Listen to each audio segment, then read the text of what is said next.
ಮೊನ್ನೆ ನಮ್ಮ PWD minister ನಮ್ಮ ಪುತ್ತೂರಿಗೆ ಭೇಟಿ ಕೊಟ್ಟಿದ್ರು. ಆಗ ನಾವು ಅವ್ರ ಹತ್ರ ಒಂದು ಬೇಡಿಕೆಗಳನ್ನು ಇಟ್ಟಿದ್ದೀವಿ. ಇವತ್ತು ನಮಗೆ ನ್ಯಾಷನಲ್ ಹೈವೇ ಮಂಗಳೂರಿಂದ ಬೆಂಗಳೂರಿಗೆ 4 ಲೈನ್ ಆಗ್ತಾ ಇದೆ.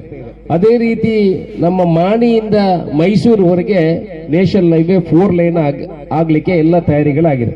ಅದಕ್ಕೆ DPR ಮಾಡಬೇಕು. ಆ DPR ಮಾಡಬೇಕಿದ್ರೆ ಅದು ನ್ಯಾಷನಲ್ ಹೈವೇ ಅಂತ ಹೇಳಿದ್ರೆ ಕೇಂದ್ರ ಸರ್ಕಾರದವರು ಮಾಡಬೇಕು. ಕೇಂದ್ರ ಸರ್ಕಾರದವರು DPR ಮಾಡಲಿಕ್ಕೆ ಟೆಂಡರ್ ಕರೆದಿದ್ರು. ಕರೆದು 1 ವರ್ಷ ಆಯ್ತು. ನಾವು ನಿರಂತರ ಅವರ ಕಚೇರಿಗೆ ಹೋಗಿ ಅವರು DPR ಟೆಂಡರ್ ಮಾಡಿ ಅಂತ ನಾವು ಅವ್ರ ಹತ್ರ ವಿನಂತಿಗಳನ್ನು ಮಾಡಿಕೊಂಡಿದ್ವಿ. ಆದ್ರೆ 1 ವರ್ಷದಲ್ಲಿ ಅವರು ಮಾಡಿಲ್ಲ. ನಾನು ಕೂಡ ನಮ್ಮ ಮಂಗಳೂರಿನ ಸಂಸದರಾದಂತಹ ಬ್ರಿಜೇಶ್ ಶೌಟರ್ ಕೂಡ ಅವರಿಗೆ ಫೋನ್ ಮಾಡಿ ಕರೆ ಮಾಡಿ ನಾವು ಅವರನ್ನು ವಿನಂತಿ ಮಾಡ್ಕೊಳ್ತಾ ಇದ್ವಿ. ಆದ್ರೆ ಇವತ್ತಿನವರೆಗೆ ನ್ಯಾಷನಲ್ ಹೈವೇ ಈ ಅಧಿಕಾರಿಗಳು ಏನಿದ್ದಾರೆ ಅದನ್ನು ಇಲ್ಲಿಂದ ಡೆಲ್ಲಿಗೆ ಕಳಿಸಿದ್ದೀನಿ ಅಂತ ಹೇಳಿದೆ ಹೊರತು ಅವತ್ತು ಅನುದಾನವನ್ನು ಅದಕ್ಕೆ ಟೆಂಡರ್ ಮಾಡಲಿಕ್ಕೆ ಕೊಡಲಿಲ್ಲ.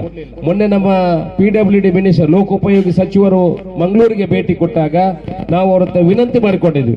ನೋಡಿ, ಅದು ನ್ಯಾಷನಲ್ ಹೈವೇ ಅವರು ಮಾಡಲಿಲ್ಲ. ರಾಜ್ಯ ಸರ್ಕಾರದ ಮುಖಾಂತರ ಅದನ್ನು DPR ಮಾಡಬೇಕು ಅಂತ ನಾವು ಅವರ ಹತ್ರ ವಿನಂತಿಯನ್ನು ಮಾಡಿಕೊಂಡಿದ್ವಿ. ಮಂಗಳೂರಿನ ಸಂಸದರು ಕೂಡ ನಮ್ಮ ಜೊತೆಯಲ್ಲಿ ಇದ್ರು. ನಮ್ಮ ಲೋಕೋಪಯೋಗಿ ಸಚಿವರು ಹೋಗಿ ಬೆಂಗಳೂರಿಗೆ ಹೋಗಿ 2 ದಿವಸಗಳು ಆಗಲಿಲ್ಲ. ಕೂಡಲೇ ಇವತ್ತು ಮಧ್ಯಾಹ್ನ ನನಗೆ ಕರೆ ಮಾಡಿದ್ರು.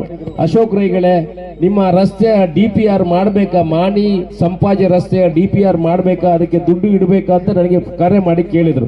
ನಾನು ಹೇಳಿದೆ, ಮಂತ್ರಿಗಳೇ ನೋಡಿ, ಅಭಿವೃದ್ಧಿಯಲ್ಲಿ ರಾಜಕೀಯ ಬೇಡ.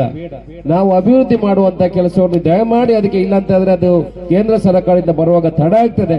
ನೀವು DPR ಗೆ ಹಣ ಇಡಬೇಕು ಅಂತ ವಿನಂತಿ ಮಾಡ್ಕೊಂಡಿದ್ದೀನಿ. ಇವತ್ತು ಸಾಯಂಕಾಲ 3,19,00,000 ರೂಪಾಯಿಯ ಅನುದಾನವನ್ನು ಕೂಡ PWD ಇಂದ ಮಾಣಿ ಮಂಗಳೂರು ಮಾಣಿ ಸಂಪಾಜೆ ರಸ್ತೆಗೆ DPR ಮಾಡಲಿಕ್ಕೆ ಅನುಮೋದನೆಯನ್ನು ಕೊಟ್ಟಿದ್ದಾರೆ.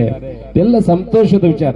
ಈಗ ಸಂಸದರು ಕೂಡ ನನಗೆ ಕರೆ ಮಾಡಿದ್ರು. ನಾನು ಹೇಳಿದೆ, ಅಭಿವೃದ್ಧಿಯಲ್ಲಿ ಯಾವ್ಯಾವ ವಿಚಾರಗಳಿಲ್ಲ, ನಾವು ಜೊತೆ ಸೇರಿ ಕೆಲಸಗಳನ್ನು ಮಾಡಬೇಕು ಅನ್ನೋ ವಿಚಾರವನ್ನು ಉಲ್ಲೇಖ ಮಾಡಿದೆ.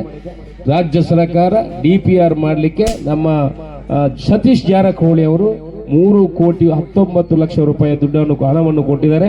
ಮಾಲಿಂಗೇಶ್ವರ ದೇವಸ್ಥಾನಕ್ಕೆ ಕೂಡ ಒಂದು 3 ಕೋಟಿ ಹಣವನ್ನು ಕೇಳಿದ್ದೀನಿ. ಆನಂತರ ಬಪ್ಪಳಿಗೆ ರಸ್ತೆಯನ್ನು ಅಗಲೀಕರಣಕ್ಕೆ 5 ಕೋಟಿ ರೂಪಾಯಿಯನ್ನು ಕೇಳಿದ್ದೀನಿ. ಎಲ್ಲ ಅನುದಾನವನ್ನು ಹಂತ ಹಂತವಾಗಿ ಕೊಡುವಂತಹ ಕೆಲಸವನ್ನು ಮಾಡ್ತೇನೆ ಅಂತ ವಿಚಾರವನ್ನು ಹೇಳಿದ್ದಾರೆ. ಈವಾಗಲೇ PWD ಲೋಕೋಪಯೋಗಿ ಇಲಾಖೆಯಿಂದ ನಮಗೆ ಸುಮಾರು 40 ಕೋಟಿ ರೂಪಾಯಿಯ ಅನುದಾನಗಳನ್ನು ಈ ವರ್ಷದಲ್ಲಿ ಕೊಡುವಂತ ಕೆಲಸವನ್ನು ಮಾಡ್ತಾರೆ. ಪುತ್ತೂರಿನ ಅಭಿವೃದ್ಧಿ ನಿರಂತರ ನಡೀತಾ ಇದ್ದಾರೆ. ನಿಮ್ಮೆಲ್ಲ ಈ ಹಿಂದೆ ಕೆಲಸ ಮಾಡಿದಂತ ಎಲ್ಲ ನಾಯಕರುಗಳ ಸಹಾಯದಿಂದ ಬಹುಶಃ ಇನ್ನಿಷ್ಟು ಜನರು ಇಲ್ಲಿ ಸೇರುವಂತದ್ದಾಗಿದೆ. ನಿಮಗೆಲ್ಲ ತಲೆ ತಗ್ಗಿಸಿ ವಂದಿಸಿ ಇಷ್ಟು ಹೊತ್ತು ಕಾದ ನಿಮ್ಮೆಲ್ಲ ಏನಾದರೂ ನನ್ನ ಮೇಲೆ ಯಾವುದೇ ರೀತಿಯ ತಡವಾಗಿ ಬಂದಕ್ಕೆ ಕ್ಷಮೆಯನ್ನು ಕೇಳುತ್ತಾ ನನ್ನ ಮಾತನ್ನು ಮುಗಿಸ್ತೀನಿ.